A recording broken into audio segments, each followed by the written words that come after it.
Hey guys, what's up? I'm here at the gym right now with none other than JoJo Switch. I know you guys know him.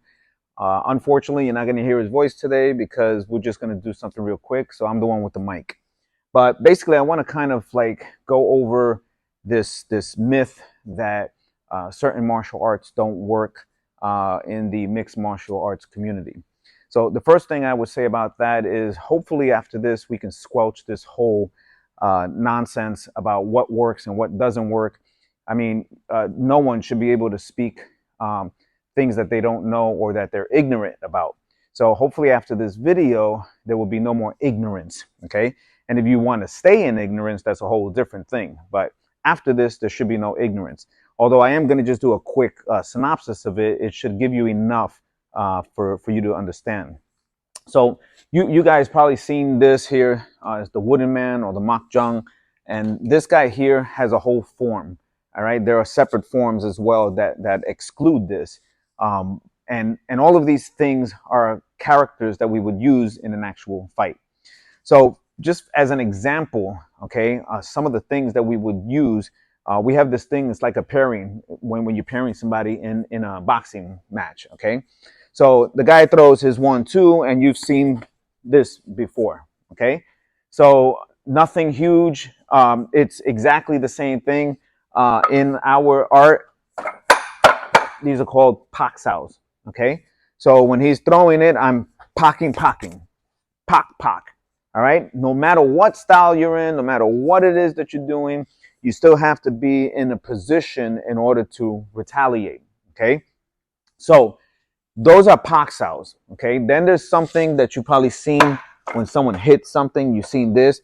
You see a lot of people make fun of it, actually, when they do this. Oh, you know Kung Fu, and they do these movements. So while they're playing around with it, there is such a thing, and it's called hunsao, okay? So a good example of that is if he throws a straight 2 to me, and I were to pocket and hunsao. So a hunsao kind of like gets it out of the way. Now, it's more than just the flick of the wrist. You do have to move with your body and with your arm. So a good thing that would work for this is when he throws that 2 and I pop, hoon it, I hit simultaneously. So I'm just going to do a quick thing. He comes in here and whoa, pop. So I pocket, hoon, and I hit all at the same time while I position myself for the next shot. Okay? So then we have something in a form called a bill, okay? Bill Sao, Bill G, okay? There's really thrusting fingers, and in this case, we're using it as a bridge hand. So this is, let's say, someone throws a massive haymaker, and I didn't really have time to block something. He throws that big haymaker here, and I move out of the way, and I use this here to cover it. Now, the covering entails me smashing his arm. So I'm using one of my 2 bones here. I'm using the radius in this case to smash into his forearm muscles, okay? When I hit his forearm muscles, this here controls your fingers. And once I break this or blast this and numb the hand, he doesn't have the same control or power in his hand anymore to hurt me. Okay, so that's a bill sound. Then we have something called a kwansao. Now, a kwansao can be used just like anything else in the art, can be used passively or aggressively. So a good way, and actually JoJo uses this in his fights all the time, along with the gungsao, which I'll show you in a second. But a good way to use a kwansao is either the guy throws a 2 or he throws a haymaker, okay? The essence of it, and you've probably seen someone like Mayweather or many professional boxers do this, and that's he throws a punch and it came so quick. Basically, I'm trying to get my head out of the way. So where my head used to be is what I'm replacing my hands with. Okay, so this is called a kwansao.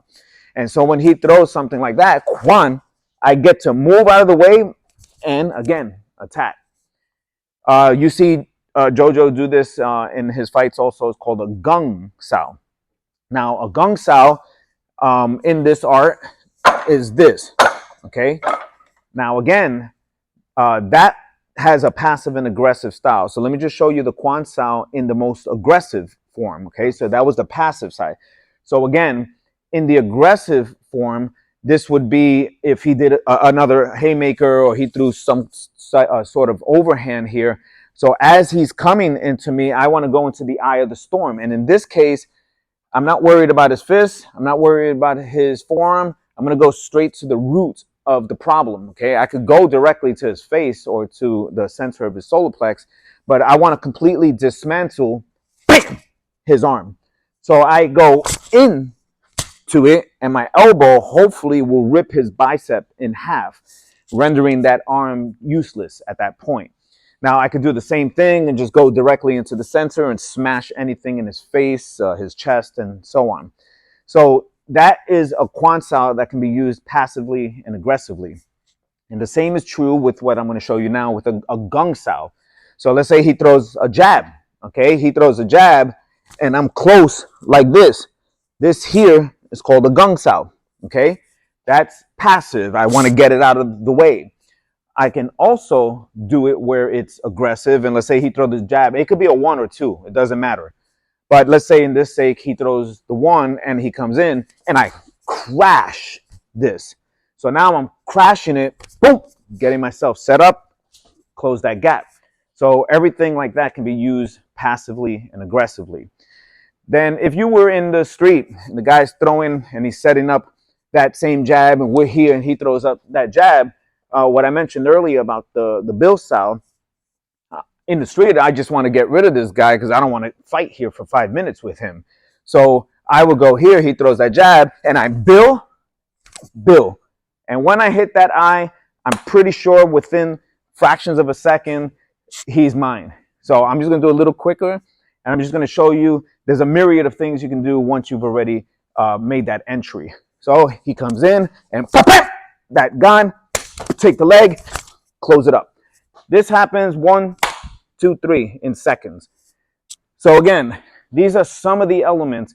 I can't go through the whole thing, but to belabor the point that I'm making here, that if you're watching this video, I'm hoping that this is the video that we are once and for all going to remove any of the doubt or any of the preconceived notions you may have in your head about this art in particular. So there are other martial arts out there that everybody has in their mind what the art does and what it doesn't do. And I think the best way to educate yourself is to really go out there and see what works and what doesn't work before you go out there and kind of ostracizing any art for that matter. Okay. Last thing I want to show you. So we have something called a fuk sao. Okay. And a fuk sao is kind of like a hook. So in grappling, for example, let's say we're in a clinch, right? And we're here and I'm trying to move and we're sneaking. He's trying to get my arm and I'm trying to get his, we're trying to get position here, okay? So with a fuk sao, again, you've probably seen this in grappling, okay? So all of these things, as long as they pertain to fighting, you're going to see it in a myriad of different martial arts, all right? I'm just trying to show you so that you're not ignorant anymore. So when you speak about this art, you'll know exactly what you're talking about. And then you're always welcome to come down here and see, how we implement it. So this here in a clinch, you see I'm here, I'm trying to get position. Now, a lot of people with just sheer brute strength can move a person, and you notice the elbow is outside of the center line. And if you're strong and you got a strong back and strong legs, you can most certainly do it. So I'm not saying it can't be done, but for someone like me who's a little weaker, more frail and older, I would have to go in here into a position and I will use angles. So this elbow is getting pulled into my center. Okay, when this elbow gets pulled into my center, this will give me the power and the right dynamics in that angle that I need to go in. And then hypothetically, I go in, I suck him in, and then watch the Hun Sao to take him out. Boom, shot. So these are things that can be set up. So I can go on and on and on about all of the little details that you can find in our system. But in this school, Wing Chun Science, WCS, the things that we implement here, the root of it, okay, or the DNA of it, come from the system called Wing Chun. And the Wing Chun that I was taught, and the Wing Chun that I teach, and the Wing Chun that he was born into, just as I was, is the Wing Chun that we utilize for not only our mixed martial arts, but for our grappling, and most certainly for any combat in the street. So again, if you have any questions, feel free to DM me. You can DM Jojo. There's a million ways to reach me. If you type in Joseph Musi, you're gonna DM me. You can email me. You can call me. You can chat me. There's a billion ways. But if you have any questions with regards to this in particular and its usage and how it can actually work in a fight, I would dare say really investigate it, or just come on down and you can see for yourself how we apply it. And then once and for all, remove the ignorance that you may have had, and get to enjoy something that can be part of your fighting style, maybe later on in the future. All right, guys, I'm looking forward to hearing from you again. I'm signing off. You got Joseph Musi here. You got Jojo Switch over here. Reach out to us. Peace.